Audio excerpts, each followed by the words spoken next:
সাবুদানার পোলাও বানাবো, তার জন্য দেখো প্রথমেই সাবুদানাটা ভিজিয়ে রেখেছি। আর এতে গাজর, আলু, কাঁচা লঙ্কা, ধনেপাতা এটাও কেটে রেখেছি। আর এর মধ্যে আমি অল্প কটা বাদাম দেব, তার জন্যে কিন্তু বাদামটা ভাজা করে তুলে নেব। আর আজকে ছিল একাদশী, তাই ভাবলাম একটু সাবুদানার পোলাও বানিয়ে নেব।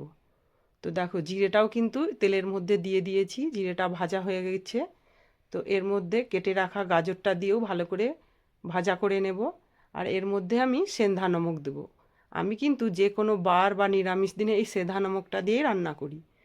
তো চলো এর মধ্যে আলু, কাঁচা লঙ্কা এগুলো দিয়ে ভালো করে ভাজা করে নেব। আর এর মধ্যে আমি অল্প একটু হলুদের গুঁড়োও দিয়ে দেব। তো এটা দিয়ে ভাজা ভাজা হয়ে গেছে, এর মধ্যে এইবারে আমি সাবুদানাটাও দিয়ে দেব, দিয়ে ভালো করে নাড়াচাড়া করে এটাকে রান্না করে নেব। তো এটা দেখো আমার রেডি হয়ে গিয়েছে।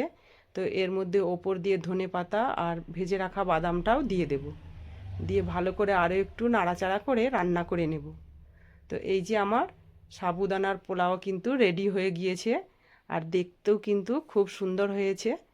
আর এটা খেতেও কিন্তু ভীষণ ভালো লাগে।